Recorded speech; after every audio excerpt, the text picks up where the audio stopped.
वैद्यकीय संशोधन भाग 23 हिंदी वैद्य दिलीप गाडगिल पुणे प्राणायाम। तो मैं प्राणायाम की बात कर रहा था और यहाँ आयाम शब्द का प्रयोग है। फिर भी ये थोड़ा रिलैक्सेशन जैसा इस प्रकार का है। तनाव इससे कम होता है और इसका महत्वपूर्ण कारण है कि हम फेफड़ों का पूरी तरीके से प्रयोग करते हैं। तो उनकी पूरी क्षमता अगर हम प्रयोग में लाते हैं तो सांस लेना जो है या छोड़ना, ये प्रक्रिया धीमी हो जाती है और हमारे श्रम बच जाते हैं और ऊर्जा हमारी बच जाती है। लेकिन दूसरा भी एक बहुत अच्छा फ़ायदा इस प्रकार का है कि योग यानी कि चित्तवृत्तियों का निरोध इस प्रकार का कहा गया है।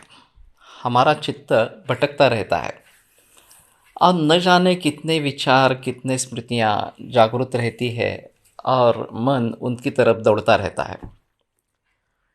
तो इस दौड़ते हुए मन को शांत करना, एक जगह पे स्थिर करना, ये चित्तवृत्ति निरोध इस प्रकार का कहलाता है। जब प्राणायाम में हम सांस पर ध्यान केंद्रित करते हैं कि हवा कैसे अंदर जा रही है, कहाँ जा रही है, कैसे बाहर निकल रही है, कहाँ कहाँ पे उसका स्पर्श हो रहा है, वगैरह वगैरह, तो हमारा जो भटकने वाला मन इस प्रकार का है वो उसी में लग जाता है।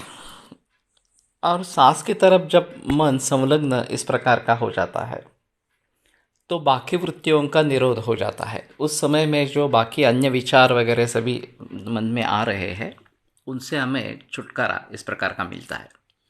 और वैसे मन की ताकत अद्भुत है और ज़्यादातर उसका नकारात्मक रीति से प्रयोग होता रहता है कि ऐसा बुरा होगा, ऐसा होगा, वगैरह वगैरह, इस प्रकार से हम सोचते रहते हैं। उसके दो तरीके के परिणाम आते हैं। एक तो नकारात्मक होने के कारण हमें जो मार्ग सूझना चाहिए उस अवस्था में वो हमें कुछ सामने नहीं आता। हम नकारात्मकता में डूबे जाते हैं और फिर इनएक्टिव हो जाते हैं। जो कुछ करना चाहिए था वो भी नहीं करते हैं और फिर उसके जो सकारात्मक होने से जो फल मिलने वाले हैं उनसे हम वंचित इस प्रकार के रहते हैं। दूसरी तरफ इस प्रकार से नकारात्मकता से मन का प्रयोग अगर किया जाए तो हमारी ही ताकत हमारे लिए कष्टदायक इस प्रकार की हो जाती है, पीड़ा देने वाली इस प्रकार की होती है। तो कम से कम मन का नकारात्मक प्रयोग नहीं होना है, नकारात्मक ऊर्जा नहीं होनी है। प्राणायाम में जब मन लीन हो जाता है, सांसों में मन अटका हुआ रहता है इस प्रकार से, तो नकारात्मकता से हम बच सकते हैं और शायद एक उदासीन स्थिति तक पहुंच सकते हैं। और फिर सकारात्मक विचार आने के लिए ये अच्छी स्थिति रहती है। और एक बार सकारात्मक विचार शुरू हो जाए तो हम उसकी तरफ आगे बढ़ सकते हैं और फिर परिस्थिति में बदलाव आने लगता है। तो चले वाते चलम चित्तम निश्चले निश्चलम भवेत्, ये हठयोग प्रतिक्रिया में लिखा है कि वायु अगर चंचल है तो मन भी चंचल इस प्रकार का हो जाता है और वायु अगर निश्चल हो जाए तो मन भी निश्चल इस प्रकार का हो जाता है। तो प्राणायाम के जरिए हम मन के ऊपर काबू पा सकते हैं और ये सबसे महत्वपूर्ण भूमिका है।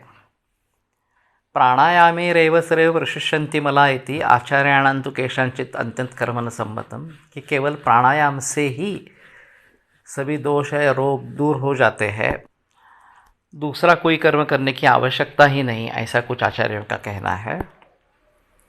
और लेकिन इसमें चेतावनी भी है कि प्राणायामेन युक्तेन सर्वरोगक्षयो भवेत्। अगर योग्य तरीके से प्राणायाम किया जाए तो सभी रोग नष्ट हो जाते हैं। अयुक्ताभ्यास योगेन सर्वरोगस्य संभवा, वही ठीक तरीके से नहीं हुआ तो सभी रोगों का संभव है।